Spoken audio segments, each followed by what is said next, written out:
Iran पर हमले के बाद इजरायली प्रधानमंत्री नेतन्याहू ने मोदी को क्यों किया कॉल? नेतन्याहू मोदी के बीच फोन पर क्या हुई बात?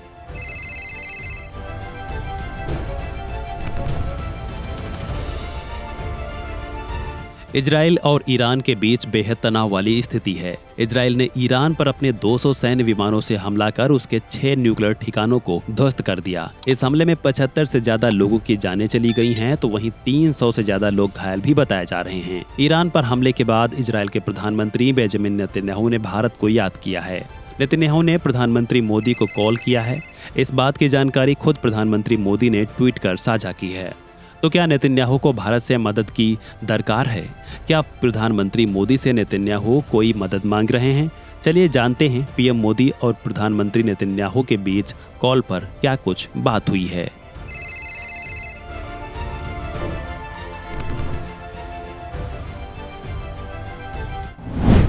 इजराइल के प्रधानमंत्री बेंजामिन नेतन्याहू से फोन पर बात हुई। उन्होंने मुझे मौजूदा स्थिति के बारे में जानकारी दी। मैंने भारत की चिंताओं को साझा किया और शांति और स्थिरता की जल्द बहाली की आवश्यकता पर जोर दिया। हालांकि पीएम मोदी के इस ट्वीट में इस बात का कहीं जिक्र नहीं है कि नेतन्याहू ने क्या पीएम मोदी से मदद मांगी है या नहीं। प्रधानमंत्री मोदी ने शायद केवल उतना ही लिखा है जितने से दोनों देशों की उच्च स्तरीय बातचीत की प्राइवेसी बनी रहे।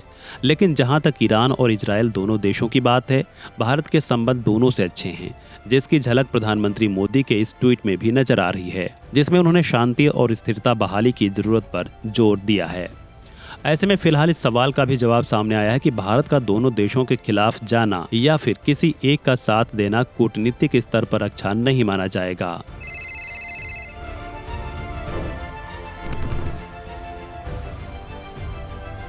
वहीं जहां तक इस तनाव की बात है, बीती रात ईरान ने भी इजराइल पर 150 से ज्यादा बैलिस्टिक मिसाइलें दागी। ईरान इजराइल के ऑपरेशन राइजिंग लायन का जवाब ट्रू प्रॉमिस 3 के जरिए दिया है। जाहिर है दोनों तरफ से मिसाइलें दागी जाने के बाद से मिडिल ईस्ट में बेहद तनाव की स्थिति है। वहीं अमेरिका अपनी आदत के मुताबिक ईरान इजराइल के बीच अपनी नाक घुसेड़ने से बाज नहीं आ रहा। उसने ईरान को धमकी तक दे डाली है।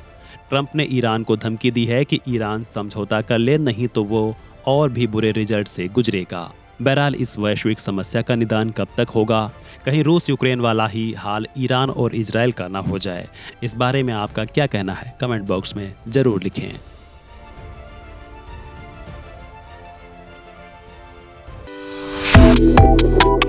Subscribe to One India and never miss an update. Download the One India app now.